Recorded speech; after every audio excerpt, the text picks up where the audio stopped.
Welcome back to our channel. ಆತ್ಮೀಯ ವೀಕ್ಷಕರೇ, ಹಾಗೆ ಕಾಂಪಿಟೇಟಿವ್ ಎಕ್ಸಾಮ್ ಅನ್ನು ಬರೆಯಲು ಸನ್ನದ್ಧರಾಗಿರುವಂತಹ ಸ್ಪರ್ಧಾಳುಗಳೇ, ನಿಮಗೆಲ್ಲರಿಗೂ ಮತ್ತೊಮ್ಮೆ ಮಗದೊಮ್ಮೆ ನಮ್ಮ ಯೂಟ್ಯೂಬ್ ಚಾನೆಲ್ಗೆ ಆತ್ಮೀಯವಾದಂತಹ ಸ್ವಾಗತ. ನಮ್ಮ ಈ ಚಾನೆಲ್ ನಲ್ಲಿ ಇಂದಿನಿಂದ ಜನರಲ್ ಸ್ಟಡೀಸ್ಗೆ ಸಂಬಂಧಪಟ್ಟಂತ ಹಳೆಯ ಪ್ರಶ್ನೆ ಪತ್ರಿಕೆಗಳು, ಅದು ಯಾವುದೇ ಎಕ್ಸಾಮ್ಗೆ ಸಂಬಂಧಪಟ್ಟಿರಬಹುದು. ವಿಶೇಷವಾಗಿ ಕ್ರೈಸ್ ಅಂದ್ರೆ ವಸತಿ ಶಿಕ್ಷಣ ಸಂಸ್ಥೆಗಳಿಗೆ ನಡೆಸುವಂತಹ ಮೊರಾರ್ಜಿ ದೇಸಾಯಿ, ಕಿತ್ತೂರಾಣಿ ಚೆನ್ನಮ್ಮ, ಹಾಗೆ ಎಲ್ಲ ಮೌಲಾನಾ ಆಜಾದ್ ಎಲ್ಲ ಪರೀಕ್ಷೆಗಳಿಗೆ ಹಾಗೂ HSTR, GPSTR ಪೊಲೀಸ್ ಎಕ್ಸಾಮ್ಗಳಿಗೂ ಸಂಬಂಧಪಟ್ಟಂತ ಜನರಲ್ ಪ್ರಶ್ನೆ ಪತ್ರಿಕೆಯನ್ನ ನಾವು ವಿಶ್ಲೇಷಣೆಯನ್ನ ಮಾಡೋಣ. ಅದಕ್ಕಿಂತಲೂ ಮುಂಚೆ ಇಲ್ಲಿವರೆಗೂ ನಮ್ಮ ಚಾನಲ್ ಅನ್ನ ಯಾರು ಸಬ್ಸ್ಕ್ರೈಬ್ ಮಾಡಲ್ವೋ ಅವರು ಸಬ್ಸ್ಕ್ರೈಬ್ ಮಾಡ್ಕೊಳ್ಳಿ. ಹಾಗೆ ಒಂದು ಲೈಕ್ ಅನ್ನು ಕೊಡಿ. ವಿಡಿಯೋ ಯೂಸ್ಫುಲ್ ಅನಿಸಿದ್ರೆ ನಿಮ್ ಫ್ರೆಂಡ್ಸ್ಗಳಿಗೂ ಏನ್ ಮಾಡಿ, ಶೇರ್ ಮಾಡಿ. ಬನ್ನಿ, ಈಗ ಒಂದು ಮೊರಾರ್ಜಿ ಎಕ್ಸಾಮ್ಗೆ ನಡೆದಿರುವಂತ ಒಂದು ಸಾಮಾನ್ಯ ಸ್ಟಡೀಸ್ ಪ್ರಶ್ನೆ ಪತ್ರಿಕೆಯನ್ನ ನಾವಿಂದು ವಿಶ್ಲೇಷಿಸೋಣ. ಈಗ ಪ್ರಶ್ನೆಗಳನ್ನ ಒಂದೊಂದಾಗಿ ನೋಡ್ತಾ ಸಾಗೋಣ. ನೋಡಿ, ಪಂಡಿತ್ ಮದನ್ ಮೋಹನ್ ಮಾಳವೀಯ ಸ್ಥಾಪಿಸಿದ ಬನಾರಸ್ನ ಹಿಂದೂ ವಿಶ್ವವಿದ್ಯಾಲಯಕ್ಕೆ ಕರ್ನಾಟಕದಿಂದ ಆಯ್ಕೆಯಾದ ಪ್ರಥಮ ಕುಲಪತಿಗಳು ಯಾರು? ಪ್ರಥಮ ಕುಲಪತಿಗಳು ಯಾರಪ್ಪ ಅಂದ್ರೆ ಆಪ್ಷನ್ ಬಿ, ನಾಲ್ವಡಿ ಕೃಷ್ಣ ರಾಜೇಂದ್ರ ಒಡೆಯರು. ಇವರು ಏನಾಗಿದ್ರಪ್ಪ ಅಂದ್ರೆ 1916ರಿಂದ 1921ರವರೆಗೆ ಅವ್ರು ಏನಾಗಿದ್ರು, ಆ ವಿಶ್ವವಿದ್ಯಾಲಯದ ಕುಲಪತಿಗಳಾಗಿದ್ರು. ಇನ್ನ ಎರಡನೇ ಪ್ರಶ್ನೆ, ಕಾಯಂ ಜಮೀನ್ದಾರಿ ಪದ್ಧತಿಯನ್ನ ಜಾರಿಗೆ ತಂದವರು ಯಾರು? Lord corn Wallis. ಇದನ್ನ ಪಶ್ಚಿಮ ಬಂಗಾಳದಲ್ಲಿ ಪ್ರಥಮ ಬಾರಿಗೆ ಜಾರಿಗೆ ತಂದ್ರು, ಅದು 1793ರಲ್ಲಿ. ಮೂರನೇ ಪ್ರಶ್ನೆ, ಚಾರ್ಲ್ಸ್ ವುಡ್ ಸಮಿತಿಯನ್ನು ರಚಿಸಿದ ಉದ್ದೇಶ? ಮ್ಯಾಕ್ಸಿಮಮ್ ನೋಡಿ ವೀಕ್ಷಕರೇ, ಮ್ಯಾಕ್ಸಿಮಮ್ ಚಾರ್ಲ್ಸ್ ವುಡ್ ಸಮಿತಿಗಳು ರಚನೆಯಾಗಿದ್ದೆ ಯಾವ ಉದ್ದೇಶಕ್ಕಪ್ಪ ಅಂದ್ರೆ ಶೈಕ್ಷಣಿಕ ರಂಗದಲ್ಲಿ ಸುಧಾರಣೆಗಳನ್ನು ತರುವುದಕ್ಕಾಗಿ. ಶೈಕ್ಷಣಿಕ ರಂಗದಲ್ಲಿ ಎದಕ್ಕಪ್ಪ ಅಂದ್ರೆ ಈ ಸುಧಾರಣೆಯನ್ನ ತರುವುದಕ್ಕಾಗಿ ಅವು ಏನದಪ್ಪ ಅಂದ್ರೆ 1854ರಲ್ಲಿ ರಚನೆಯಾದವು. ಇನ್ನ ಪ್ರಶ್ನೆ 4, ಅಲಿಗರ್ ಚಳವಳಿಯನ್ನ ಪ್ರಾರಂಭಿಸಿದವರು ಯಾರಪ್ಪ ಅಂದ್ರೆ ಸರ್ ಸೈಯದ್ ಅಹಮದ್ ಖಾನ್. 5ನೇ ಪ್ರಶ್ನೆ, ಭಾರತೀಯ ರಾಷ್ಟ್ರೀಯ ಕಾಂಗ್ರೆಸ್ ನ ಪ್ರಥಮ ಅಧ್ಯಕ್ಷರು. ಈ ಪ್ರಥಮ ಅಧ್ಯಕ್ಷರು ಯಾರಾಗಿದ್ರಪ್ಪ ಅಂದ್ರೆ WC ಬ್ಯಾನರ್ಜಿ ಅವರು ಈ ಭಾರತೀಯ ರಾಷ್ಟ್ರೀಯ ಕಾಂಗ್ರೆಸ್ನ ಪ್ರಥಮ ಅಧ್ಯಕ್ಷರಾಗಿದ್ರು.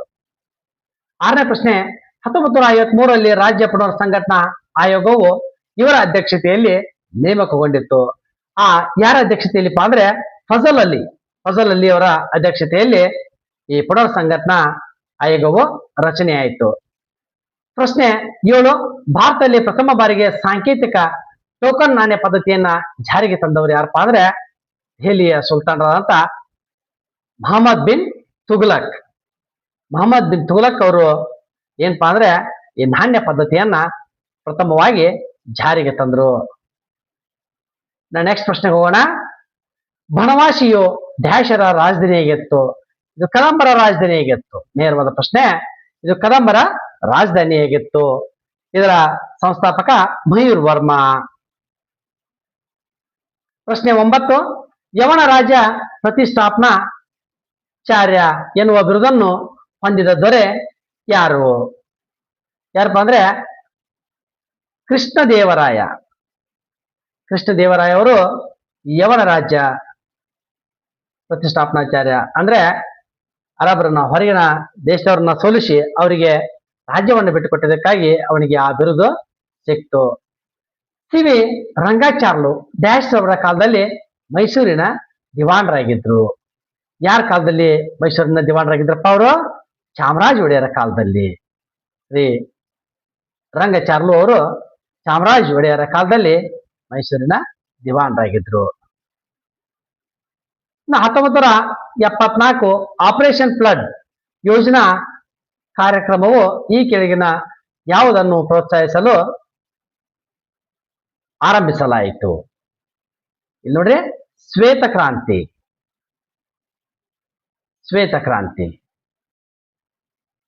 ಪ್ರಶ್ನೆ 12, ಛೋಟಾ ನಾಗ್ಪುರ್ ಪ್ರಸ್ಥಭೂಮಿಯು ಭಾರತದ ಕೈಗಾರಿಕಾ ಹೃದಯ ಎಂದು ಕರೆಯಲು ಕಾರಣವೇನು? ನೋಡ್ರಿ, ನಾಗ್ಪುರ್ ಪ್ರಸ್ಥಭೂಮಿ ಇದಕ್ಕಪ್ಪ ಅಂದ್ರೆ ಕಲ್ಲಿದ್ದಿಲ್ನ ಭಾರಿ ಸಂಚಯನವನ್ನ ಅದೇನ್ ಮಾಡಿದೆ, ಹೊಂದಿದೆ. ಅದಕ್ಕಾಗಿ ಇದನ್ನ ಭಾರತದ ಕೈಗಾರಿಕಾ ಹೃದಯ ಅಂತೇಳಿ ಕರೀತಾರ. 13ನೇ ಪ್ರಶ್ನೆ, ಉಷ್ಣವಲಯದ ಚಂಡಮಾರುತಗಳಿಂದ ಮತ್ತೆ ನಷ್ಟಕ್ಕೊಳಗಾಗುತ್ತಿರುವ ಪ್ರದೇಶ. ಚಂಡಮಾರುತಗಳಿಂದ ಮತ್ತೆ ನಷ್ಟಕ್ಕೊಳಗಾಗುತ್ತಿರುವಂತ ಪ್ರದೇಶ ಯಾವ್ದಪ್ಪ ಅಂದ್ರೆ ಕೋರಮಂಡಲ ತೀರ. ಕೋರಮಂಡಲ ತೀರ ಪ್ರದೇಶ ಇದು ಎಲ್ಲ ಚಂಡಮಾರುತಗಳು ಹಾಗೂ ಇತರ ಸಮುದ್ರದಿಂದ ಅಪ್ಪಳಿಸುವಂತ ಸಮಸ್ಯೆಗಳಿಂದಾಗಿ ಇದು ಸಮಸ್ಯೆ ಎದುರಿಸ್ತದೆ. ಪ್ರಶ್ನೆ 14, ಭಾರತದಿಂದ ಅತಿ ಹೆಚ್ಚು ಬಾಸುಮತಿ ಅಕ್ಕಿಯನ್ನು ಆಮದು ಮಾಡಿಕೊಳ್ಳುವ ದೇಶ ಯಾವುದು? ಆಮದು ಮಾಡಿಕೊಳ್ಳುವಂತ ಬಾಸುಮತಿ ಅಕ್ಕಿಯನ್ನ ವಿಶೇಷವಾಗಿ ಅರಬ್ ರಾಷ್ಟ್ರಗಳನ್ನೇ ಅದನ್ನ ಜಾಸ್ತಿಯನ್ನ ಯೂಸ್ ಮಾಡೋದು ಸೌದಿ ಅರೇಬಿಯಾ. ಸೌದಿ ಅರೇಬಿಯಾ ಹೆಚ್ಚು ಬಾಸುಮತಿ ಅಕ್ಕಿಯನ್ನ ಆಮದು ಮಾಡಿಕೊಳ್ಳುತ್ತದೆ. ಪ್ರಶ್ನೆ ಸಂಖ್ಯೆ 15, ಲಾಲ್ ಬಹದ್ದೂರ್ ಶಾಸ್ತ್ರಿ ಸಾಗರವೆಂದು ಕರ್ನಾಟಕದ ಯಾವ ಜಲಾಶಯಕ್ಕೆ ಹೆಸರಿಸಲಾಗಿದೆ? ಲಾಲ್ ಬಹದ್ದೂರ್ ಶಾಸ್ತ್ರಿ ಆಲಮಟ್ಟಿ, ಬಿಜಾಪುರದ ಆಲಮಟ್ಟಿ ಡ್ಯಾಮಿಗೆ ಹೆಸರಿಸಲಾಗಿದೆ.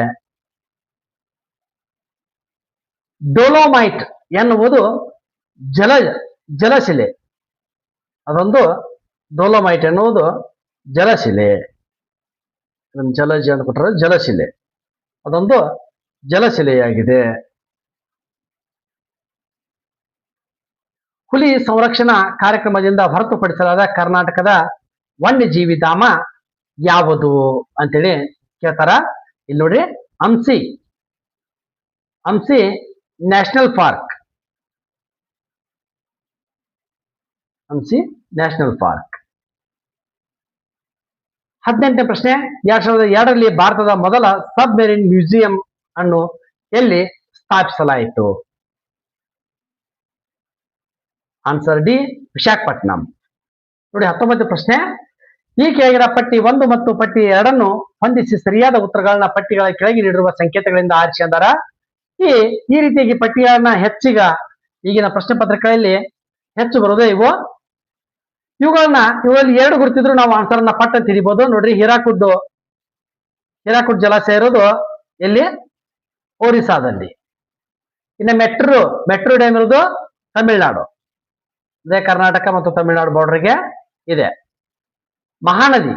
ಮಹಾನದಿ ಹರಿದು ಹೋಗೋದು ಎಲ್ಲಿಪ್ಪ ಅಂದ್ರೆ ಛತ್ತೀಸ್ಗಢ,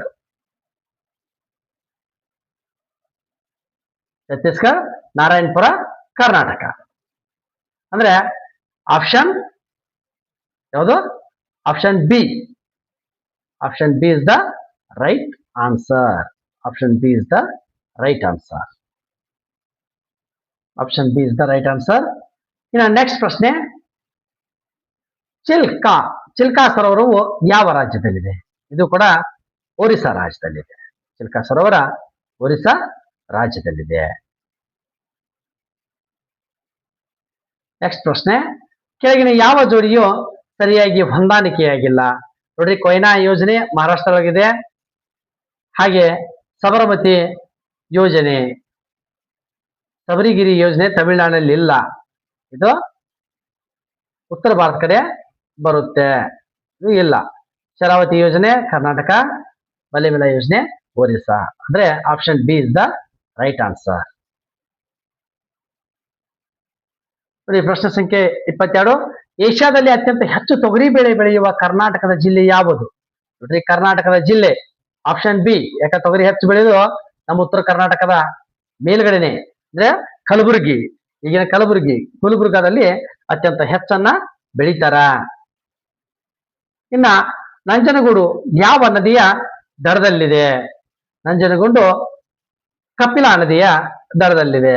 ಯಾವ ನದಿ? ಕಪಿಲಾ ನದಿಯ ದಡದಲ್ಲಿದೆ. ಮತ್ತೆ ಬಂತು ನೋಡ್ರಿಪ್ಪ ಪ್ರಶ್ನೆ, ಹೊಂದಿಸುವಂತ ಪ್ರಶ್ನೆ ಸಂಖ್ಯೆ 24, ಪಟ್ಟಿ 1 ಮತ್ತು ಪಟ್ಟಿ 2 ಹೊಂದಿಸಿ ಸರಿಯಾದ ಉತ್ತರವನ್ನ ಪಟ್ಟಿಗಳ ಕೆಳಗೆ ನೀಡಿರುವ ಸಂಕೇತಗಳಿಂದ ಆರಿಸಿ ಅಂತಾರೆ. ನೋಡಿ, ಈ 24ನೇ ಪ್ರಶ್ನೆಗೆ ಮೇಕೆದಾಟು ರಾಮನಗರ, ನಮಗೆ ಗೋಕಾಕ್ ಜಲಪಾತ ಬೆಳಗಾವಿ. ಬೆಳಗಾವಿ ಎಲ್ಲಿದೆ? ನಾವು ಈಸಿಯಾಗಿ ತಿಳ್ಕೊಂಡ್ಬಿಡ್ಬೋದು. Option C is the right answer. Option C is the right answer. 25ನೇ ಪ್ರಶ್ನೆ, ಕರ್ನಾಟಕ ವಿಧಾನಸಭೆಯ ಮೊದಲ ಮಹಿಳಾ ಸ್ಪೀಕರ್ ಯಾರು? ಕೆ.ಎಸ್. ನಾಗರತ್ನಮ್ಮ. ಮೊದಲ ಮಹಿಳಾ ಸ್ಪೀಕರ್ ಕೆ.ಎಸ್. ನಾಗರತ್ನಮ್ಮ.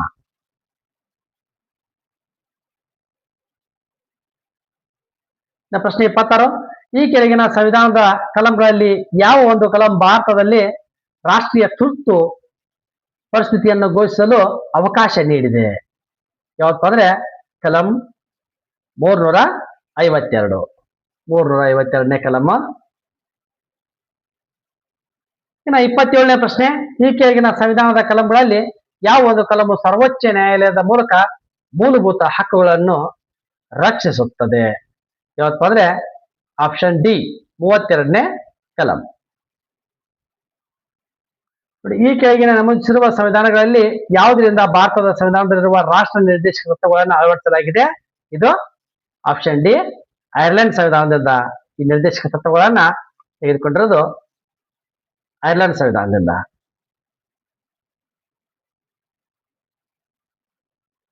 ಕೆಳಗಿನ ಹೇಳಿಕೆಗಳನ್ನು ಗಮನಿಸಿ. ಭಾರತದಲ್ಲಿ ರಾಜ್ಯಸಭೆಯ ಸದಸ್ಯರ ಅಧಿಕಾರಾವಧಿ 6 ವರ್ಷಗಳು. ಸರಿ, 6 ವರ್ಷ ಹೌದು. ರಾಜ್ಯಸಭೆಯ ಸದಸ್ಯರು ಜನರಿಂದ ನೇರವಾಗಿ ಚುನಾಯಿತರಾಗುತ್ತಾರೆ. ತಪ್ಪು. ಇಲ್ಲ. ರಾಜ್ಯಸಭೆಯ 12 ಜನ ಸದಸ್ಯರು ರಾಷ್ಟ್ರಪತಿಗಳಿಂದ ನಾಮಕರಣ ಹೊಂದುತ್ತಾರೆ. ಇದು ಕೂಡ ಏನಪ್ಪಾ ಅಂದ್ರೆ ಸರಿಯಾಗುತ್ತೆ.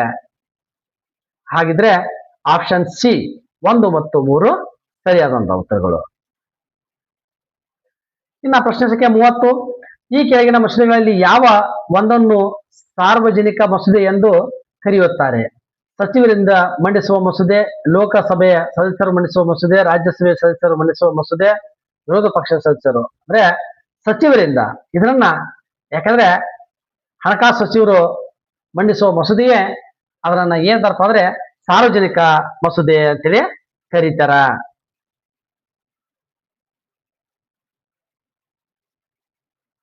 ನಾ 31ನೇ ಪ್ರಶ್ನೆ, ಈ ಕೆಳಗಿನವರಲ್ಲಿ ಯಾರು ಸಂಸತ್ತಿನ ಜಂಟಿ ಅಧಿವೇಶನ ಅಧ್ಯಕ್ಷತೆಯನ್ನು ವಹಿಸುತ್ತಾರೆ? ಯಾರು ಜಂಟಿ ಸಂಸತ್ತಿನ ಅಧ್ಯಕ್ಷತೆಯನ್ನ ವಹಿಸುತ್ತಾರೆ? ಆಪ್ಷನ್ ಬಿ 31ಕ್ಕೆ ಆಪ್ಷನ್ ಬಿ ಲೋಕಸಭಾ ಅಧ್ಯಕ್ಷರು ಜಂಟಿ ಸಂಸತ್ತಿನ ಅಧಿವೇಶನದ ಅಧ್ಯಕ್ಷತೆಯನ್ನ ವಹಿಸ್ಕೊತಾರ.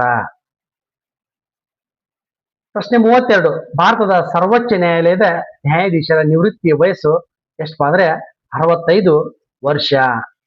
65 ವರ್ಷಗಳು. ಪ್ರಶ್ನೆ ಸಂಖ್ಯೆ 33 ನೋಡಿ, ಈ ಕೆಳಗಿನ ಹೇಳಿಕೆಯನ್ನು ಗಮನಿಸಿ. ರಾಜ್ಯದ ರಾಜ್ಯಪಾಲರನ್ನು ರಾಷ್ಟ್ರಪತಿಯವರು ನೇಮಕ ಮಾಡ್ತಾರೆ. ಇದು ಸರಿ. ಹೌದು, ರಾಜ್ಯಪಾಲರ ಆಯ್ಕೆ ಮಾಡ್ತಾರ. ರಾಜ್ಯ ಶಾಸಕಾಂಗ ಕಾಯ್ದೆಯ ಮೂಲಕ ರಾಜ್ಯಪಾಲರನ್ನು ತೆಗೆದುಹಾಕಬಹುದು. ಇಲ್ಲ, ರಾಜ್ಯಪಾಲರನ್ನ ತೆಗೆದುಹಾಕುವ ಪವರ್ ಇರೋದು ರಾಷ್ಟ್ರಪತಿಗಳಿಗೆ ಮಾತ್ರ. ರಾಜ್ಯಪಾಲರು ರಾಜ್ಯ ಕಾರ್ಯಾಂಗದ ಮುಖ್ಯಸ್ಥರಾಗಿರ್ತಾರೆ. ಹೌದು, ಸರಿ. ಹಾಗಿದ್ರೆ ಇಲ್ಲಿ 1, 3 ಯಾವ್ದು ಸರಿ ಐತೋ ಅದು ಆನ್ಸರ್ ಸರಿಯಾಗಿರುತ್ತೆ. ಆಪ್ಷನ್ ಸಿ 1 ಮತ್ತು 3 option C is the right answer. 34ನೇ ಪ್ರಶ್ನೆ, ಈ ಕೆಳಗೆ ನಮೂದಿಸಿರುವ ಶಾಸಕಾಂಗದ ಸದನಗಳಲ್ಲಿ ಯಾವ ಒಂದು ಸದನವು ರಾಜ್ಯವೊಂದರ ಮುಖ್ಯಮಂತ್ರಿಯನ್ನು ಅವಿಶ್ವಾಸ ಗೊತ್ತುವಳಿ ಮೂಲಕ ತೆಗೆದುಹಾಕುವ ಅಧಿಕಾರವನ್ನು ಹೊಂದಿರುತ್ತದೆ? ಯಾಕೆ ಮುಖ್ಯಮಂತ್ರಿಯನ್ನ ಮಾಡೋದು ಹಾಗೂ ತೆಗೆದುಹಾಕೋದು ಆ ರಾಜ್ಯದ ವಿಧಾನಸಭೆಗೆ ಇದರ ಸುಪ್ರೀಂ ಪವರ್ ಇರುತ್ತೆ. ವಿಧಾನಸಭೆ ಸದಸ್ಯರು ಅವ್ರನ್ನ ತೆಗೆದುಹಾಕೋದು ಮಕ್ಕಳೇ ಆಯ್ಕೆ ಮಾಡೋದನ್ನ ಮಾಡ್ತಾರ. ಪ್ರಶ್ನೆ ಸಂಖ್ಯೆ 35, ಕೆಳಗಿನ ಹೇಳಿಕೆಗಳನ್ನು ಗಮನಿಸಿರಿ. 1, ವಿಧಾನ ಪರಿಷತ್ ರಾಜ್ಯ ಶಾಸಕಾಂಗದ ಮೇಲ್ಮನೆ ಇರುತ್ತೆ. ಹೌದು, ಮೇಲ್ಮನೆ. ವಿಧಾನ ಪರಿಷತ್ತು ರಾಜ್ಯದ ಮೇಲ್ಮನೆ, ವಿಧಾನಸಭೆ ಕೆಳಮನೆ. ವಿಧಾನ ಪರಿಷತ್ತಿನ ಸದಸ್ಯರು ಮುಖ್ಯಮಂತ್ರಿ ಆಗಬಹುದು ಮತ್ತು ರಾಜ್ಯ ಸಚಿವ ಸಂಪುಟದಲ್ಲಿ ಇತರ ಮಂತ್ರಿಗಳು ಆಗ್ಬಹುದು. ಈಗಾಗಲೇ ನಮ್ಮ ಸಚಿವ ಸಂಪುಟದಲ್ಲಿ ಕೂಡ ಈ ವಿಧಾನ ಪರಿಷತ್ ಸದಸ್ಯರು ಸಚಿವರಾಗಿದ್ದಾರೆ. ಇನ್ನು ವಿಧಾನ ಪರಿಷತ್ತಿನ ಅಧಿಕಾರಾವಧಿ 5 ವರ್ಷಗಳು. ಇಲ್ಲ, ಇವರ ಅಧಿಕಾರಾವಧಿ ಎಷ್ಟು ವರ್ಷಪ್ಪ ಅಂದ್ರೆ 6 ವರ್ಷಗಳಿರುತ್ತೆ. ಆದ್ದರಿಂದ 1 ಮತ್ತು 2 ಸರಿ, ಮಾತ್ರ ಸರಿ. ಅಂದ್ರೆ ಆಪ್ಷನ್ ಎ ಸರಿಯಾದಂತ ಆನ್ಸರ್. 36ನೇದ್ದು ಇದನ್ನ ನಿಜವಾಗ್ಲೂ ಅಂದ್ರೆ ಲೆಕ್ಕ ಮಾಡಬೇಕು. ಲೆಕ್ಕ ಮಾಡೋದಕ್ಕೆ ಈಗ ಇಲ್ಲಿ ಟೈಮ್ ಇದಾಗೋದಲ್ಲ. ಒಮ್ಮೆ ಇದರ ನೆಕ್ಸ್ಟ್ ವಿಡಿಯೋನ ನಾವೇನ್ ಮಾಡೋಣ, ಇದರಲ್ಲಿ ಬರುವಂತ ಲೆಕ್ಕಗಳನ್ನ ಅಷ್ಟೇ ಒಂದು 5-6 ಲೆಕ್ಕ ಅದಾವ, ಆ ಲೆಕ್ಕಗಳನ್ನಷ್ಟ ಒಂದು ವಿಡಿಯೋ ಮಾಡ್ತೀನಿ. ಈಗ ಆನ್ಸರ್ ಅನ್ನ ಚೆಕ್ ಮಾಡ್ತಾನೆ ನೇರವಾಗಿ ನೋಡಿ. ರಾಮನ ಉತ್ತರಕ್ಕೆ 3.5 ಕಿಲೋಮೀಟರ್ ಅಂದ್ರೆ ಇದನ್ನ ನಾವು ಸ್ಕೆಚ್ ಹಾಕೊಂಡ್ರೆ ಇದಕ್ಕೆ ನೇರವಾಗಿ ನಾವು ಆನ್ಸರ್ ಅನ್ನ ಕಂಡುಹಿಡ್ಕೋಬಹುದು. ಅಂದ್ರೆ 3.5 ಬರ್ತಾನ, 3.5 ಹೋಗ್ತಾನ, ನಡು 1.5 ಅಡ್ಡು ಹೋಗಿರ್ತಾನ ಅಂದ್ರ option D. Option D is the right answer. ಪ್ರಶ್ನೆ ಸಂಖ್ಯೆ 37 ನೋಡ್ರಿ. ಈ 37ಕ್ಕೂ ಈಗ ನೇರವಾಗಿ ಆನ್ಸರ್ ಹಾಕ್ತೇನೆ. ಇದನ್ನ ಈಗ ನೆಕ್ಸ್ಟ್ ವಿಡಿಯೋ ಅಂದ್ರೆ ನಾಳೆ ಬಿಡುವಂತ ವಿಡಿಯೋದಲ್ಲಿ ನಾವು ಇದರ ಆನ್ಸರ್ ಅನ್ನ ವಿವರವಾಗಿ ನೋಡೋಣ. Option B Q. ನಾವು ಕನ್ನಡದಲ್ಲಿ ಈ ಕ್ವಶನ್ ಓದಿದ್ರೆ ನಮಗೆ option M D, option D M answer ಅನಿಸುತ್ತೆ. ಅದನ್ನೇ ನಾವು ಇಂಗ್ಲಿಷ್ ನಲ್ಲಿ ನೋಡಿದಾಗ ನಮಗೆ ಅದರ ಕ್ಲಿಯರಿಫೈ ಆನ್ಸರ್ ಗೊತ್ತಾಗುತ್ತೆ. Option B Q. ಇನ್ನ 38ನೇ ಪ್ರಶ್ನೆ. ಇಲ್ಲಿ ನೋಡಿ, ಇಬ್ಬರು ವ್ಯಕ್ತಿಗಳ ಕೆಲಸವನ್ನು ಕೊಟ್ಟಿರ್ತಾರ. ಹಾಗಿದ್ರೆ ಅವ್ರಿಬ್ರು ಕೂಡಿ ಮಾಡಿದ್ರ ಎಷ್ಟು ಕೆಲಸ ಆಗುತ್ತೆ ಅನ್ನೋದನ್ನ ಇವುಗಳ ಲಸವನ್ನು ತೆಗೆದುಕೊಂಡು ನಾವು ಅವರು ಒಂದಿನದ ಕೆಲಸವನ್ನ ಕನ್ಸಿಡರ್ ಮಾಡ್ಕೊಂಡಾಗ ನಮಗೆ ಮುಂದೆ ಆನ್ಸರ್ ಬರುತ್ತೆ. ಯಾವ್ದು ಬರುತ್ತೆಪ್ಪ ಅಂದ್ರೆ ಆಪ್ಷನ್ ಡಿ ಇದರ ಆನ್ಸರ್ ಆಗುತ್ತೆ. ಅದ್ ಹೇಗ್ ಬರುತ್ತೆ ಅನ್ನೋದನ್ನ ನಾವು ಮುಂದಿನ ವಿಡಿಯೋದಲ್ಲಿ ಸಂಪೂರ್ಣವಾಗಿ ತಿಳಿದುಕೊಳ್ಳೋಣ. ನೆಕ್ಸ್ಟ್ ಪ್ರಶ್ನೆ 39. ಸುಮಾಳ ವಯಸ್ಸು ವೀಣಾಳ ವಯಸ್ಸಿನ 6 ಪಟ್ಟಿದೆ. ಅಂದ್ರೆ 6 ಪಟ್ಟು. 15 ವರ್ಷಗಳ ನಂತರ ಸುಮಾಳ ವಯಸ್ಸು ಎಷ್ಟು ಪಟ್ಟು? ವೀಣಾಳ ವಯಸ್ಸಿನ 3ರಷ್ಟಾಗುತ್ತೆ. ಅಂದ್ರೆ ಇದನ್ನ ಇಂಟು ಮಾಡ್ಕೊಂಡು ಅದನ್ನ ಏನಾಗುತ್ತೆ ಅದರ 3 ಪಟ್ಟು ಮಾಡ್ಕೊಂಡಾಗ ನಮಗೊಂದು ಆನ್ಸರ್ ಸಿಗುತ್ತೆ. ಆ ಆನ್ಸರ್ ಏನಾಗಿರುತ್ತಪ್ಪ ಅಂದ್ರೆ ಸಿ ಆಗಿರುತ್ತೆ. ಈ ಮೆಂಟಲ್ ಎಬಿಲಿಟಿನ ಎಲ್ಲವನ್ನು ನಾವು ಇದೆ ನಾಳಿನ ಇವುಗಳನ್ನ ನೇರವಾಗಿ ಬಿಡಿಸ್ತಾ ನಾವು ನಿಮ್ಗೆ ತಿಳಿಸ್ತೇನೆ. ಇನ್ನ 40ನೇ ಪ್ರಶ್ನೆ. ದೆಹಲಿ ಪದದ ಎಲ್ಲಾ ಅಕ್ಷರಗಳನ್ನು ಒಂದು ಬಾರಿ ಒಂದು ಬಾರಿ ಉಪಯೋಗಿಸಿಕೊಂಡು ಅರ್ಥವಿರುವ ಅಥವಾ ಅರ್ಥವಿರದ ಎಷ್ಟು ಪದಗಳನ್ನ ಅದು ಒಂದು ಇಂಟು ಮಾಡ್ಕೋಬೇಕು. 5, 4, 3, 2, 1ಕ್ಕೆ ಅವನ್ನೆಲ್ಲವನ್ನು ಇಂಟು ಮಾಡ್ಕೋತ ಹೋದಾಗ ನಮಗೆ ಆನ್ಸರ್ ಸಿಗೋದು 120. Option D. 40ನೇ ಪ್ರಶ್ನೆಗೆ ಉತ್ತರ ಆಪ್ಷನ್ ಡಿ. ನೋಡಿ 41ನೇ ಪ್ರಶ್ನೆ. ಈ ಮುಂದಿನ ವೆನ್ ರೇಖಾಚಿತ್ರಗಳಲ್ಲಿ ಯಾವುದು ಫುಡ್ ಆಪಲ್ ಫ್ರೂಟ್ ನಡುವಿನ ಸಂಬಂಧದ ಸರಿಯಾದ ಸಚಿತ್ರ ವಿವರಣೆಯನ್ನ ನೀಡುತ್ತದೆ? ಇಲ್ಲಿ ನೋಡ್ರಿ 3 ಫುಡ್ಗೆ ಸಂಬಂಧಪಟ್ಟವು. ಯಾಕಂದ್ರೆ ಆಪಲ್ ಫ್ರೂಟ್ ಅಂದ್ರೆ ಒಂದರಲ್ಲಿ ಒಂದು ಸಮ್ಮಿಳಿತ ಆಗ್ಯಾವ. ಅಂದ್ರೆ option C is the right answer. 42ನೇ ಪ್ರಶ್ನೆ. ನೀವು ಅಮೆರಿಕ ಸಂಸ್ಥಾನಕ್ಕೆ ಪ್ರಯಾಣಿಸಿದರೆ ಈ ಕೆಳಗಿನಗಳಲ್ಲಿ ಯಾವುದನ್ನು ಪಡೆಯುತ್ತೀರಿ? ಅಂದ್ರೆ ಇಲ್ಲಿ ನಾವೇನಪ್ಪಾ ಅಂದ್ರೆ ಪಶ್ಚಿಮಕ್ಕೆ ಹೋದಾಗೆ ನಮಗೆ ಸಮಯದ ಗಳಿಕೆ ಆಗುತ್ತೆ. ಅಂದ್ರೆ ನಮ್ದು ಇಲ್ಲಿ ಕತ್ಲಾಗಿರುತ್ತೆ, ಅಲ್ಲಿ ಮಾರ್ನಿಂಗ್ ಇರುತ್ತೆ. ಅಂದ್ರೆ ನಾವು ಅತ್ತ ಹೋದಂಗ ನಾವಿಲ್ಲಿ ಬೆಳಿಗ್ನ್ಯಾಗ ಇಲ್ಲಿ ಕತ್ಲಾಗ ನಾವು ಬಿಟ್ರು ಅಲ್ಲಿ ನಾವು ಹೋಗ್ಬೇಕಾದ್ರೂ ಇಲ್ಲಿ ಯಾವ ಟೈಮ್ ಬಿಟ್ಟಿರ್ತೇವೆ ಅದೇ ಟೈಮ್ ಇರುತ್ತೆ. ಒಂದು 5 ತಾಸು ಟೈಮ್ ತಗೋತೀವಿ ಅಂದ್ರೆ ಅಷ್ಟೇ ಇರುತ್ತೆ. ಅಲ್ಲಿ ನಮ್ಗೆ ಸಮಯ ಗಳಿಕೆ ಆಗುತ್ತೆ, ನಿಧಾನಕ್ಕೆ ಸಮಯದ ಗಳಿಕೆ ಆಗುತ್ತೆ, ಕಳ್ಕೋದಿಲ್ಲ. ಎಲ್ಇಡಿ ಬಲ್ಬ್ಗಳು ಸಾಮಾನ್ಯ ಬಲ್ಬ್ಗಳಿಗಿಂತ ಹೆಚ್ಚು ಪ್ರಶಸ್ತವನ್ನು ಪಡೆಯುತ್ತಿದೆ, ಏಕೆಂದ್ರೆ ಅದು ಹೆಚ್ಚು ಬೆಳಕನ್ನು ನೀಡುತ್ತೆ, ಕಡಿಮೆ ಶಾಖವನ್ನ ಉತ್ಪತ್ತಿ ಮಾಡುತ್ತೆ. ನೀರಿನ ಹನಿ ಗೋಲಾಕಾರವಾಗಿರಲು ಕಾರಣವೇನು? ಮೇಲ್ಮೈ ಎಳೆತ. ಆ ಮೇಲ್ಮೈ ಎಳೆತದಿಂದಾಗಿ ನೀರಿನ ಹನಿ ಏನಾಗಿರುತ್ತೆ? ಗೋಲಾಕಾರವಾಗಿರುತ್ತೆ. ಇಲ್ಲಿ ನೋಡಿ 45ನೇ ಪ್ರಶ್ನೆ. ವಿಕಿರಣಶೀಲತೆಯು ಒಂದು ನ್ಯೂಕ್ಲಿಯರ್ ವಿದ್ಯಮಾನವಾಗಿದೆ. ಪ್ರಶ್ನೆ ಸಂಖ್ಯೆ 46 ಸೈನ್ಸ್ಗೆ ಸಂಬಂಧಪಟ್ಟಿದ್ದು.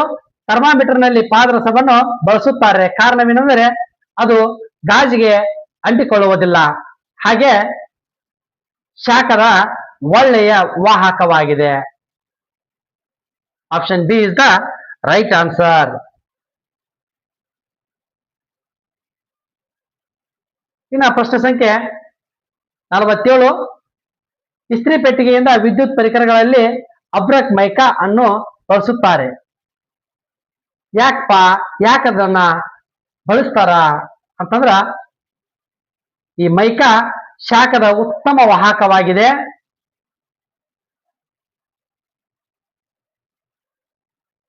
ಆದರೆ ವಿದ್ಯುತ್ ಶಕ್ತಿಯ ಕೆಟ್ಟ ವಾಹಕವಾಗಿದೆ. ಅಂದ್ರೆ ಅದು ಉತ್ತಮ ವಾಹಕ ಆಗೈತಿ. ಅದ್ರ ವಿದ್ಯುತ್ ಶಕ್ತಿ ಅಂದ್ರೆ ವಿದ್ಯುತ್ ಅನ್ನು ಹೊರಗೆ ಹಾಯಿಸಿಕೊಡುದಿಲ್ಲ, ಹೊರಗೆ ಹೋಗೋದಿಲ್ಲ ವಿದ್ಯುತ್ತು. ನೋಡ್ರಿ 48ನೇ ಪ್ರಶ್ನೆ, ಆಲ್ಬರ್ಟ್ ಐನ್ಸ್ಟೀನ್ ಈ ಕೆಳಗಿನ ಯಾವ ಸಂಶೋಧನೆಗೆ ನೊಬೆಲ್ ಪ್ರಶಸ್ತಿಯನ್ನ ಪಡೆದರು? ಇದು ನೇರವಾದ ಪ್ರಶ್ನೆ. ಅವರು ದ್ವಿತೀಯ ವಿದ್ಯುತ್ ಪರಿಣಾಮದ ಪ್ರಾಜೆಕ್ಟಿಗಾಗಿ ಅವ್ರು ಏನ್ ಮಾಡಿದ್ರಪ್ಪ ಅಂದ್ರೆ ಆ ನೊಬೆಲ್ ಪಾರಿತೋಷಿಕವನ್ನ ಪಡೆದುಕೊಂತಾರ. ಪ್ರಶ್ನೆ ಸಂಖ್ಯೆ 49 ನೋಡೋಣ. ಪಟ್ಟಿ 1 ಮತ್ತು ಪಟ್ಟಿ 2 ಹೊಂದಿಸಿ ಕೆಳಗೆ ಕೊಟ್ಟಿರುವ ಸಂಕೇತಗಳಲ್ಲಿ ಸರಿಯಾದನ್ನು ಆಯ್ಕೆ ಮಾಡಿ ಅಂತೇಳಿ ಕೇಳ್ತಾರ. ವಿಜಯನಗರ ಉಕ್ಕಿನ ಕಾರ್ಖಾನೆ ಇದು ಕರ್ನಾಟಕ. ಅಂದ್ರೆ ಹೀಗೆ 3 ಇರೋದನ್ನ ಇಲ್ಲಿ ನಾವು ನೋಡ್ಬೇಕು, ಎಲ್ಲಕ್ಕೂ ಏಕ್ 3 ಇದೆ.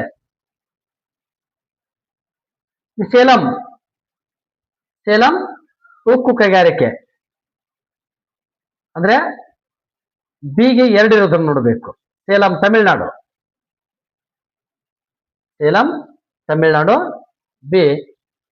ಬಿಗೆ 1 ಇರೋದು ಅಂದ್ರೆ ಆನ್ಸರ್ ಬಿ ಇದೆ. Answer B.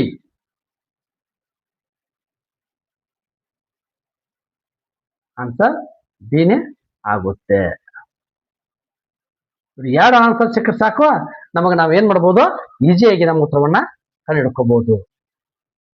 ಇದರ ಆನ್ಸರ್ ಏನಾಗಿರುತ್ತೆ, ಬಿ ಆಗಿದೆ. 50ನೇ ಪ್ರಶ್ನೆ, ಕೆಳಗೆ ಕೊಟ್ಟ ಜೋಡಿಗಳಲ್ಲಿ ಯಾವುದು ಸರಿಯಾಗಿಲ್ಲ? ನೋಡ್ರಿ, ನ್ಯೂಮೋನಿಯಾ, ಡಿಪ್ಲೋಕೋಕಸ್ ನ್ಯೂಮೋನಿಯಾ ಹೌದು ಸರಿ. ಚಿಕನ್ ಪಾಕ್ಸ್ ವಾರಿಸೆಲ್ಲಾ ವೈರಸ್ ನಿಂದ ಬರುತ್ತೆ. ಅಥ್ಲೆಟಿಕ್ ಫುಡ್ ಟ್ರೈಕೋಫೈಟ್ ನಿಂದ ಬರುತ್ತೆ. ಮಲೇರಿಯಾ ಅನಾಫಿಲಿಸ್ ಟ್ಯಾನಿಯಲ್ ಸೋಲಿಯಂ ನಿಂದ ಬರೋದಿಲ್ಲ ಮಲೇರಿಯಾ. ಪ್ರಶ್ನೆ ಸಂಖ್ಯೆ 51, ಕೆಳಗೆ ಕೊಟ್ಟ ಜೋಡಿಗೆ ಪದಗಳನ್ನ ಪರಿಗಣಿಸಿ ಅಂದಾರ. ನೋಡಿಲಿ, Silent Valley Manipur, Indravati Chhattisgarh. Silent Valley Manipur ಅಲ್ಲ, ಬೇರೆ ಇದೆ. ಮೃಗವಾಣಿ ತೆಲಂಗಾಣ. ಇಂದ್ರಾವತಿ ಛತ್ತೀಸ್ಗಢ ಹೌದು, ಮೃಗವಾಣಿ ತೆಲಂಗಾಣ ಹೌದು. ಸುಂದರ್ಬನ್ಸ್ ಅಂಡಮಾನ್ ನಿಕೋಬಾರ್ ಅಲ್ಲ, ಇದು ಪಶ್ಚಿಮ ಬಂಗಾಳದಲ್ಲಿ ಬರುತ್ತೆ. ಆದ್ದರಿಂದ 2 ಮತ್ತು 3 ಸರಿ. ಅಂದ್ರೆ option B is the right answer. 52ನೇ ಪ್ರಶ್ನೆ, ಕೆಳಗಿನ ಪಟ್ಟಿ 1 ಪಟ್ಟಿ 2 ಹೊಂದಿಸಿ ಕೆಳಗೆ ಕೊಟ್ಟಿರುವ ಸರಿಯಾದ ಸಂಕೇತವನ್ನ ಆಯ್ಕೆ ಮಾಡಿ ಅಂತಾರ.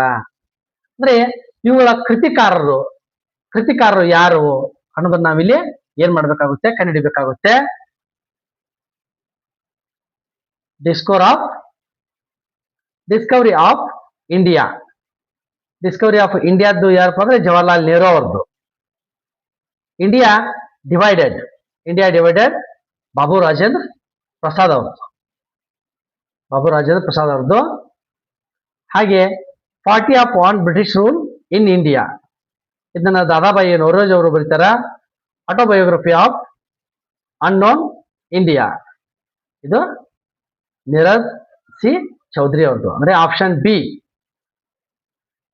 B is the right answer. 52ನೇದಕ್ಕೆ ಆಪ್ಷನ್ ಬಿ ಸರಿ. ಇನ್ನ 53ನೇ ಪ್ರಶ್ನೆ, 50 kg ತೂಕದ ದ್ರವ್ಯರಾಶಿ ಉಳ್ಳ ವ್ಯಕ್ತಿಯು ಭೂಮಿಯಿಂದ ಚಂದ್ರನ ಮೇಲ್ಮೈಯನ್ನು ತಲುಪಿದರೆ ಚಂದ್ರನ ಮೇಲ್ಮೈಯಲ್ಲಿ ಕೆಳಗೆ ಕೊಟ್ಟ ಯಾವುದು ಸರಿಯಾಗಬಹುದು? ಸರಿಯಾದುದಾಗಿದೆ ಅಂತೇಳಿ ಹೇಳ್ತಾರ. ಕೇವಲ ದ್ರವ್ಯರಾಶಿ ಮಾತ್ರ ಬದಲಾವಣೆ ಆಗುತ್ತದೆ. ದ್ರವ್ಯರಾಶಿ ಮತ್ತು ತೂಕ ಎರಡೂ ಬದಲಾವಣೆ ಆಗುವುದಿಲ್ಲ. ದ್ರವ್ಯರಾಶಿ ಸ್ಥಿರವಾಗಿರುತ್ತದೆ ಮತ್ತು ತೂಕದಲ್ಲಿ ಮಾತ್ರ ಬದಲಾವಣೆ ಆಗುತ್ತದೆ. ದ್ರವ್ಯರಾಶಿ ಮತ್ತು ತೂಕಗಳೆರಡು ಬದಲಾವಣೆ ಆಗುತ್ತವೆ. ದ್ರವ್ಯರಾಶಿ ಅಷ್ಟೇ ಇರುತ್ತೆ, ತೂಕದಲ್ಲಿ ಬದಲಾವಣೆ ಆಗುತ್ತೆ. ಅಂದ್ರೆ option C is the right answer.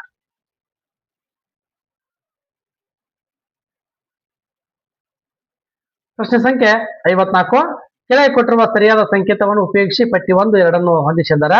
ಮೊದಲ ಆಂಗ್ಲೋ ಫ್ರೆಂಚ್ ಕರ್ನಾಟಿಕ್ ಯುದ್ಧ ಇದು 1744ರಿಂದ 1748ರವರೆಗೆ ನಡೆಯುತ್ತೆ. ಮೊದಲ ಆಂಗ್ಲೋ ಮೈಸೂರು ಯುದ್ಧ 1761ರಿಂದ 69. ಮೊದಲ ಆಂಗ್ಲೋ ಮರಾಠ ಯುದ್ಧ ಇದು 1775ರಿಂದ 82. ಆಂಗ್ಲೋ ನೇಪಾಳ ಯುದ್ಧ 1814ರಿಂದ 1816. ಅಂದ್ರೆ ಈ ಎಲ್ಲ ಆಯ್ಕೆಗಳಿಗೆ ಸರಿ ಹೊಂದುವ ಆನ್ಸರ್ ಆಪ್ಷನ್ ಬಿ ನೋಡಿ, ಆಪ್ಷನ್ ಬಿ. ಇನ್ನ 55ನೇ ಪ್ರಶ್ನೆ ನೋಡ್ರಿ. ಹೇಳಿಕೆಯೇ ಭಾರತೀಯ ಸ್ತ್ರೀಯರ ಜೀವಾವಧಿ ಪುರುಷರಿಗಿಂತ ಹೆಚ್ಚಾಗಿದೆ, ಕಾರಣ ಸ್ತ್ರೀಯರು ಉತ್ತಮ ಆಹಾರವನ್ನು ಸ್ವೀಕರಿಸುತ್ತಾರೆ. ಇಲ್ಲಿ ಆನ್ಸರ್ಗಳನ್ನ ನಾವು ಈಗ ನೋಡ್ತಾ ಸಾಗೋಣ. ಎ ಮತ್ತು ಆರ್ ಎರಡೂ ಸರಿಯಾಗಿದೆ ಮತ್ತು ಆರ್ ಎಗೆ ಸರಿಯಾದ ವಿವರಣೆಯಾಗಿದೆ. ಬಿ ಎ ಮತ್ತು ಆರ್ ಎರಡೂ ಸರಿಯಾಗಿದೆ ಮತ್ತು ಆರ್ ಎಗೆ ಸರಿಯಾದ ವಿವರಣೆ ಆಗಿರುವುದಿಲ್ಲ. ಸಿ ನೋಡ್ರಿ, ಎ ಸರಿ ಆದರೆ ಆರ್ ತಪ್ಪು. ಯಾಕಂದ್ರೆ ಮಹಿಳೆಯರಿಗೆ ಜೀವಿತಾವಧಿ ಹೆಚ್ಚು, ಬಟ್ ಅದಕ್ಕೆ ಕಾರಣ ಉತ್ತಮ ಆಹಾರ ಸೇವನೆ ಅಲ್ಲ ಅನ್ನೋದನ್ನ ಇಲ್ಲಿ option C is the right answer ಅಂತೇಳಿ ಹೇಳ್ಬೋದು. 56 ಕೆಳಗಿನವರಲ್ಲಿ ಯಾರನ್ನು ಇಂಡಿಯನ್ ಬಿಸ್ಮಾರ್ಕ್ ಎಂದು ಕರೆಯುತ್ತಾರೆ? ಸರ್ದಾರ್ ವಲ್ಲಭಾಯಿ ಪಟೇಲ್. ಇವರನ್ನ ಭಾರತದ ಉಕ್ಕಿನ ಮನುಷ್ಯ ಅಂತೇಳಿ ಕೂಡ ಕರೀತಾರ. ಕಾರಣ ಏನಪ್ಪಾ ಅಂದ್ರೆ ಇದು ಹಲವಾರು ಒಕ್ಕೂಟಗಳಲ್ಲಿ ಒಡೆದು ಹೋದಂತ, ಸುಮಾರು 500 ಒಕ್ಕೂಟಗಳಲ್ಲಿ ಒಡೆದು ಹೋದಂತ ನಮ್ಮ ದೇಶವನ್ನ ಒಗ್ಗೂಡಿಸಿದ ಕೀರ್ತಿ ಈ ಸರ್ದಾರ್ ವಲ್ಲಭಾಯಿ ಪಟೇಲ್ ಅವರಿಗೆ ಸಲ್ಲುತ್ತದೆ. ಆದ್ದರಿಂದ ಅವರನ್ನ ಭಾರತದ ಉಕ್ಕಿನ ಮನುಷ್ಯ ಅಂತೇಳಿ ಕರೀತಾರ. ನೋಡ್ರಿ, 57ನೇ ಪ್ರಶ್ನೆ. ಬಂಡೀಪುರ ರಾಷ್ಟ್ರೀಯ ಉದ್ಯಾನವನ ಯಾವ ರಾಜ್ಯದಲ್ಲಿದೆ? ಕರ್ನಾಟಕ. ಬಂಡೀಪುರ ರಾಷ್ಟ್ರೀಯ ಉದ್ಯಾನವನ ಕರ್ನಾಟಕದಲ್ಲಿ. ಮಹಾತ್ಮ ಗಾಂಧೀಜಿಯವರು ಯಾವ ಕಾಂಗ್ರೆಸ್ ಅಧಿವೇಶನದ ಅಧ್ಯಕ್ಷತೆಯನ್ನು ವಹಿಸಿದರು? ವಹಿಸಿದ್ದೆ ಒಂದು, ಅದು ಯಾವಪ್ಪ ಅಂದ್ರೆ ಬೆಳಗಾವಿ ಕಾಂಗ್ರೆಸ್ ಅಧಿವೇಶನ. ಪ್ರಶ್ನೆ 59. Sultan Ajlan Shah cup hockey tournament ಅನ್ನು ಪ್ರತಿ ವರ್ಷ ಯಾವ ರಾಷ್ಟ್ರದಲ್ಲಿ ಆಡಿಸಲಾಗುತ್ತದೆ? ಮಲೇಷಿಯಾ. ಹಾಕಿ ಮಲೇಷಿಯಾದಲ್ಲಿ ಅಜ್ಲಾನ್ ಕಪ್. ಇಲ್ಲಿ 60ನೇ ಪ್ರಶ್ನೆ. ಕೆಳಗಿನಲ್ಲಿ ಯಾವ ಜೋಡಿ ಸರಿಯಾಗಿದೆ ಅಂತ ಹೇಳ್ತಾರ? ಇದರಲ್ಲಿ ಆಪ್ಷನ್ ಸಿ ಸರಿಯಾಗಿದೆ. ಆಪ್ಷನ್ ಸಿ ಸರಿಯಾದಂತ ಆನ್ಸರ್ನ ಹೊಂದಿದೆ. ಪ್ರಶ್ನೆ 61 ನೋಡಿ. ಕೆಳಗಿನವುಗಳಲ್ಲಿ ಸರಿಯಾದ ಜೋಡಿಯನ್ನ ಹೊಂದಿಸಿ ಅಂತಾರ. ನೋಡ್ರಿ, ಬುರ್ಜ್ ಖಲೀಫಾ. ಬುರ್ಜ್ ಖಲೀಫಾ ಎಲ್ಲೈತಪ್ಪ ಅಂದ್ರೆ ದುಬೈದೊಳಗಿದೆ. ಅಂದ್ರೆ ಆಪ್ಷನ್ 3 ಇರೋದು, 2 ಇದಾವ. ಇನ್ನ empire state building. Empire state building ಇರೋದು ನ್ಯೂಯಾರ್ಕ್ ಒಳಗೆ. ಅಂದ್ರೆ ಆಪ್ಷನ್ 4. ಅಂದ್ರೆ 2 ಇರೋದು ಏನಪ್ಪಾ ಅಂದ್ರೆ option C. Option C is the right answer. Option C is the right answer. ನೋಡಿ, ಪ್ರಶ್ನೆ ಸಂಖ್ಯೆ 62. ಕೆಳಗಿನವುಗಳಲ್ಲಿ ಯಾವ ಜೋಡಿಯು ಸರಿಯಾದ ಹೊಂದಾಣಿಕೆಯಾಗಿದೆ? ಇದರಲ್ಲಿ ಯಾವ ಜೋಡಿ ಸರಿಯಾಗಿ ಹೊಂದಾಣಿಕೆ ಇದೆಪ್ಪ ಅಂದ್ರೆ ಗಿರೀಶ್ ಕಾರ್ನಾಡ್ ಅವರ ತಲೆದಂಡ. ಅಂದ್ರೆ ಡಿ ಆರ್ ಬೇಂದ್ರೆ ಅವ್ರದ್ದು ಏನಪ್ಪಾ ಅಂದ್ರೆ ಅರಳು ಮರಳು ಇರೋದು. ಡಿ ಆರ್ ಬೇಂದ್ರೆ ಅವರ ಕೃತಿ ಅರಳು ಮರಳು. ಕುವೆಂಪು ಅವ್ರದ್ದು ಶ್ರೀ ರಾಮಾಯಣ ದರ್ಶನಂ. ಶಿವರಾಮ್ ಕಾರಂತ್ ಅವ್ರದ್ದು ಯಕ್ಷಗಾನ ಬಯಲಾಟ. ಶಿವರಾಮ್ ಕಾರಂತ್ ಅವ್ರು ಬರೆದ್ರು ಯಕ್ಷಗಾನ ಬಯಲಾಟ. ಆದ್ರೆ ಇದ್ರೊಳಗ option D, option D is the right answer. ಇನ್ನ 63ನೇ ಪ್ರಶ್ನೆ ಹೋಗೋಣ. ಯಾವ ಪಂಚವಾರ್ಷಿಕ ಯೋಜನೆಯಲ್ಲಿ ಬಡತನ ನಿರ್ಮೂಲನೆಗೆ ಆದ್ಯತೆ ನೀಡಲಾಯಿತು ಅಂತ ಹೇಳ್ತಾರ? ಇಲ್ಲಿ 5ನೇ ಪಂಚವಾರ್ಷಿಕ ಯೋಜನೆ. 5ನೇ ಪಂಚವಾರ್ಷಿಕ ಯೋಜನೆ 1974ರಿಂದ 78ರವರೆಗೆ ಇತ್ತು. ಇಲ್ಲಿ ಬಡತನ ನಿರ್ಮೂಲನೆಗೆ ಹೆಚ್ಚಿನ ಆದ್ಯತೆಯನ್ನ ನೀಡಲಾಯಿತು. ಪ್ರಶ್ನೆ ಸಂಖ್ಯೆ 64. ಈ ಕೆಳಗಿನ ಪಟ್ಟಿಗಳನ್ನು ಹೊಂದಿಸಿ ಅಂತಾರ. ನೋಡ್ರಿ, ಹಸಿರು ಕ್ರಾಂತಿ. ಹಸಿರು ಕ್ರಾಂತಿ ಆಹಾರ ಉತ್ಪಾದನೆಗೆ ಸಂಬಂಧಪಟ್ಟಿದ್ದು. ನೀಲಿ ಕ್ರಾಂತಿ ಮತ್ಸ್ಯ ಅಂದ್ರೆ ಮೀನು ಉತ್ಪಾದನೆಗೆ. ಶ್ವೇತ ಕ್ರಾಂತಿ ಇದು ಆಪರೇಷನ್ ಫ್ಲಡ್ಗೆ ಸಂಬಂಧಪಟ್ಟಿದ್ದು. ಈಗಾಗಲೇ ಬಂದಿತ್ತು ಒಂದು ಪ್ರಶ್ನೆ ಇದ್ರ ಮೇಲೆ. ಹಳದಿ ಕ್ರಾಂತಿ ಖಾದ್ಯ ತೈಲು. ಅಂದ್ರೆ option A. Option A is the right answer. Option A. Option A ಸರಿಯಾದಂತಹ ಉತ್ತರ. ಪ್ರಶ್ನೆ ಸಂಖ್ಯೆ 65. SMS-MED ಕಾಯ್ದೆ 2006ರ ಅನ್ವಯ ಒಂದು ಸೂಕ್ಷ್ಮ ತಯಾರಿಕಾ ಘಟಕ ಎಂದರೆ ಏನಪ್ಪಾ ಅಂದ್ರೆ ಘಟಕ ಹಾಗೂ ಯಂತ್ರೋಪಕರಣಗಳ ಮೇಲಿನ ಹೂಡಿಕೆಯು ರೂ. 25 ಲಕ್ಷಕ್ಕೆ ಮೀರಬಾರದು ಅನ್ನೋದಾಗಿತ್ತು. ಅಂದ್ರೆ option A. Option A is the right answer. 66ನೇ ಪ್ರಶ್ನೆ. ಯಾವಾಗ ಸ್ಟೇಟ್ ಬ್ಯಾಂಕ್ ಆಫ್ ಇಂಡಿಯಾವು ರಾಷ್ಟ್ರೀಕರಣಗೊಳಿಸಲ್ಪಟ್ಟಿತ್ತು? ಜುಲೈ 1955. ರೇಪೋ ದರ ಎಂದರೇನು? ಅಲ್ಪಾವಧಿಗೆ ಭಾರತೀಯ ರಿಸರ್ವ್ ಬ್ಯಾಂಕ್ ವಾಣಿಜ್ಯ ಬ್ಯಾಂಕ್ಗಳಿಗೆ ನೀಡುವ ಸಾಲ ದರವನ್ನ ಆ ವರ್ಷದ ರೇಪೋ ದರ ಅಂತೇಳಿ ಕರೀತಾರ.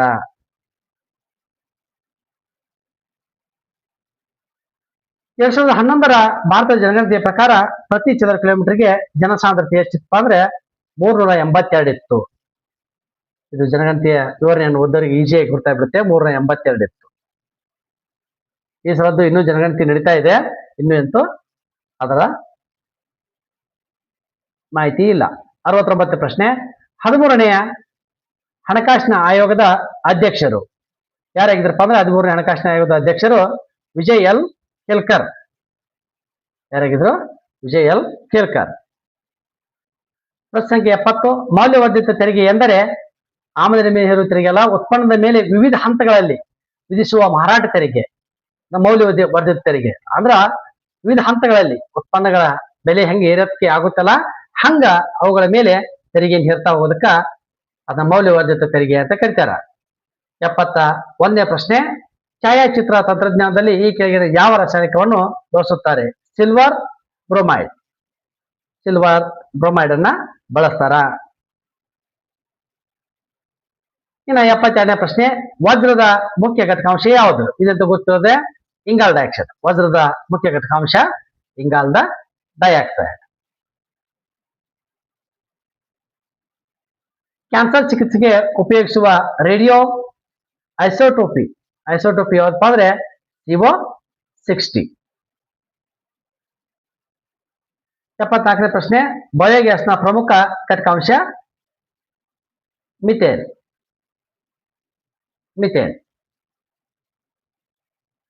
ನೀಲಿ ಹಸಿರು ಪಾಚುಗಳ ಸಾಮ್ರಾಜ್ಯ ಮೊಣೆರಾ.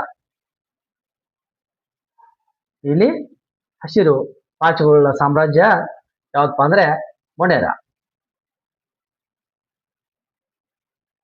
ಕೆಳಗಿನ ಯಾವುದನ್ನು ಜೈವಿಕ ಗೊಬ್ಬರವೆಂದು ಬಳಸಲಾಗುತ್ತದೆ? ಅಜೋಲಾವನ್ನ ಜೈವಿಕ ಗೊಬ್ಬರ ಅಂತೇಳಿ ಬಳಸಲಾಗುತ್ತೆ.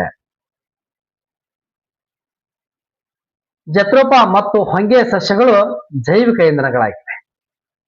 ಜತ್ರೋಪ ಮತ್ತು ಹೊಂಗೆ ಸಸ್ಯಗಳು ಇವು ಜೈವಿಕ ಇಂಧನವಾಗಿ ಬಳಸ್ತದೆ ಇವನ್ನ.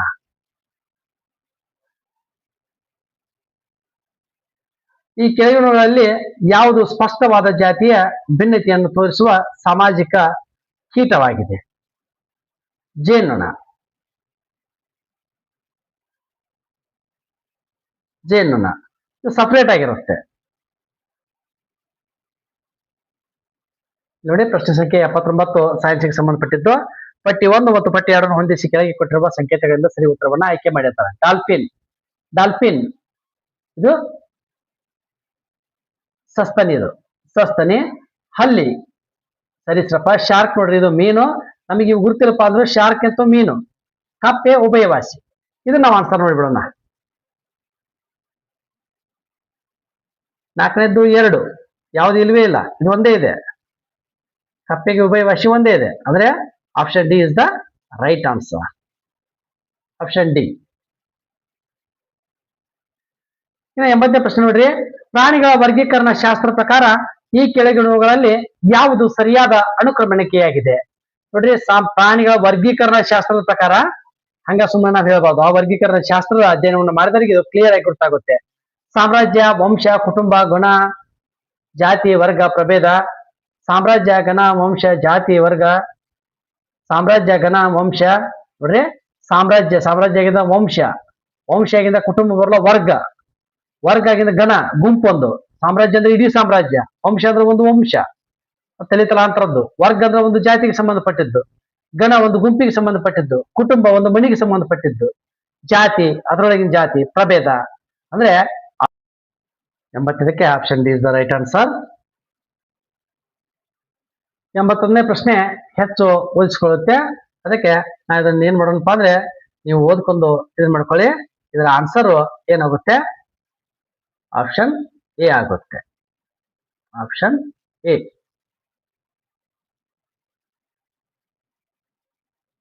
ಇನ್ನ ಮುಂದಿನ ಪ್ರಶ್ನೆಗೆ ಹೋಗೋಣ. 82ನೇ ಪ್ರಶ್ನೆ, ಈ ಕೆಳಗಿನವುಗಳಲ್ಲಿ ಯಾವುದು ನಿದ್ರಾ ರೋಗಕ್ಕೆ ಕಾರಣವಾದ ಟ್ರಿಪಾನೋಸೋಮ್ ಬ್ರುಸೈ ಅನ್ನು ಆತಿಥೇಯ ಮನುಷ್ಯನಿಗೆ ಕಳುಹಿಸುವ ವಾಹಕವಾಗಿದೆ. ಯಾವತ್ತಪ್ಪ ಅಂದ್ರೆ ಮಣಿ ನೊಣ ಇದು. ಟೆಟ್ಸೆ ನೊಣ, ಹೊಯಿನ್ ನೊಣ. ಯಾವ ನೊಣ ನಮಗೆ ಈಜಿಯಾಗಿ ರೋಗವನ್ನು ಹರಡ್ತಪ್ಪ ಅಂದ್ರೆ ನೋಡ್ರಿ, ಟೆಟ್ಸೆ ನೊಣ. ಇದು ನಮಗೆ ಆ ಕಾಯಿಲೆಯನ್ನ ಹರಡುವಂತ ಒಂದು ಸರಳವಾದಂತ ಒಂದು ಮಾರ್ಗ ಅಂತ ಹೇಳಿ ಹೇಳ್ಬೋದು. ಈ ಕೆಳಗಿನಗಳಲ್ಲಿ ಯಾವುದು ರಕ್ತ ಹೆಪ್ಪುಗಟ್ಟಲು ಬೇಕಾಗುತ್ತದೆ? ರಕ್ತ ಹೆಪ್ಪುಗಟ್ಟಲು ಪ್ಲೇಟೆಟ್ ಬೇಕು. ಇದಿಲ್ಲಪ್ಪ ಅಂದ್ರೆ ರಕ್ತ ತಿಳುವಾಗಿಬಿಡುತ್ತೆ. ಪ್ಲೇಟೆಟ್ಗಳ ಸಂಖ್ಯೆ ಕಡಿಮೆ ಆಗಿದೆ ಅಂತೇಳಿ ಹೇಳ್ತಿರ್ತಾರೆ ನೋಡಿ. ರಕ್ತ ತಿಳುವಾಗಿದೆ, ರಕ್ತ ಹೆಪ್ಪುಗಟ್ಟಿಲ್ಲ. ಕನ್ನಡ ಪ್ರಸಿದ್ಧ ಕಾದಂಬರಿಗಳಾದ ಸಂಸ್ಕಾರ ಮತ್ತು ಅವ್ಯವಸ್ಥೆ ಬರೆದವರು doctor U R Ananthamurthy. Doctor U R Ananthamurthy. ನೋಡ್ರಿ, 85ನೇ ಪ್ರಶ್ನೆ. 2013ರಲ್ಲಿ ಉದ್ಘಾಟಿಸಿದ ಭಾರತದ ಮೊದಲ ಮಹಿಳಾ ತಾಂತ್ರಿಕ ವಿಶ್ವವಿದ್ಯಾಲಯ ಎಲ್ಲಿದೆ? ದೆಹಲಿಯಲ್ಲಿದೆ. ದೆಹಲಿಯಲ್ಲಿದೆ. ಪ್ರಶ್ನೆ 86. 2014ರ ಮೇ ತಿಂಗಳಲ್ಲಿ ಮಾಡಿದ WHO ಘೋಷಣೆಯ ಪ್ರಕಾರ ಭಾರತವು ಈ ಕೆಳಗಿನ ಯಾವ ರೋಗದಿಂದ ಮುಕ್ತವಾಗಿದೆ? ಪೋಲಿಯೋ ಮುಕ್ತ. ಭಾರತ ದೇಶ ಪೋಲಿಯೋ ಮುಕ್ತ ರಾಷ್ಟ್ರವಾಗಿದೆ.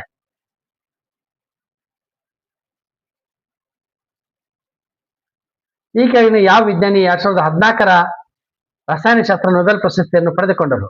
William E Moerner. William E Moerner ಎನ್ನುವಂತವರು ಪಡೆದುಕೊಂಡರು.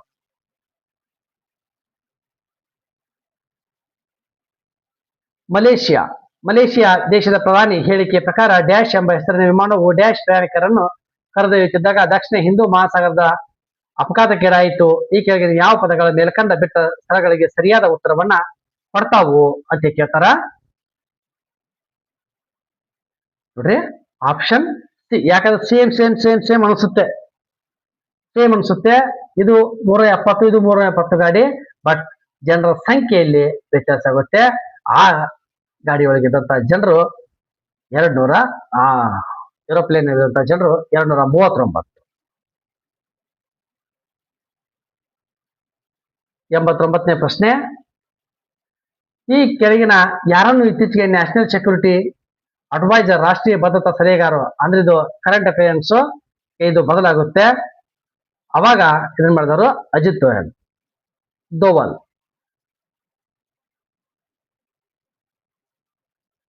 90ನೇ ಪ್ರಶ್ನೆ. ಭಾರತ ಚಲನಚಿತ್ರಕ್ಕೆ 100 ವರ್ಷ ತುಂಬಿದ್ದನ್ನು ಯಾವ ದೇಶವು ಅಂಚೆ ಚೀಟಿಯನ್ನು ಬಿಡುಗಡೆ ಮಾಡಿದೆ? ಬ್ರೆಜಿಲ್ ದೇಶ. 91ನೇ ಪ್ರಶ್ನೆ. ಎಬೋಲಾದಿಂದಾಗಿ ಅತಿ ಹೆಚ್ಚು ಸಂಖ್ಯೆಯ ಸಾವು ಉಂಟಾಗಿದೆ ಎಂದು ಕೆಳಗಿನವುಗಳಲ್ಲಿ ಒಂದು ದೇಶವು ವರದಿ ಮಾಡಿದೆ. ಆ ದೇಶವನ್ನು ಗುರುತಿಸಿ ಎಂದರ. ಎಬೋಲಾ ಸೈಬೇರಿಯಾ.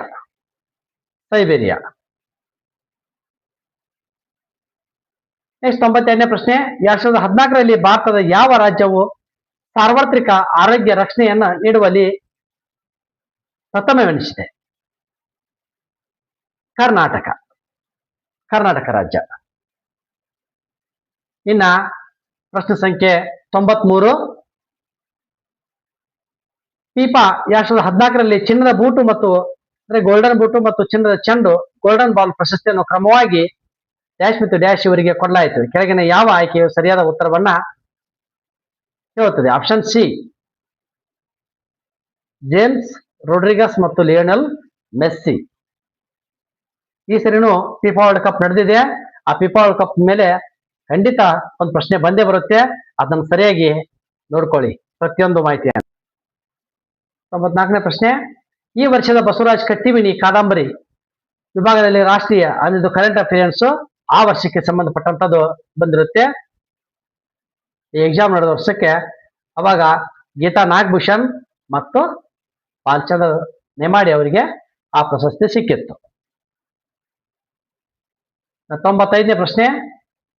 ಭಾರತ ಮತ್ತು ಬಾಂಗ್ಲಾದೇಶ ನಡುವೆ ಸಂಚರಿಸುವ ರೈಲ್ ಹೆಸರೇನು? ಮೈತ್ರಿ ಎಕ್ಸ್ಪ್ರೆಸ್.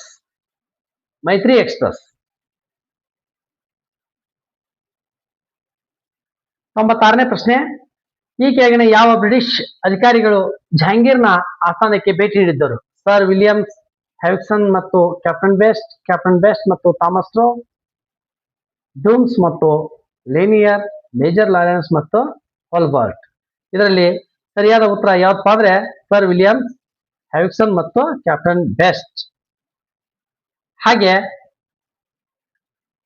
ಡೂಮ್ಸ್ ಮತ್ತು ಲೇನಿಯರ್ ಅಂದ್ರೆ ಅಲ್ಲ, ಕ್ಯಾಪ್ಟನ್ ಬೆಸ್ಟ್ ಮತ್ತು ಥಾಮಸ್ ಸ್ಟ್ರೋ. ಆಪ್ಷನ್ ಸಿ 1 ಮತ್ತು 2. 1 ಮತ್ತು 2 ಸರಿಯಾದಂತ ಆನ್ಸರ್ ಆಪ್ಷನ್ ಸಿ.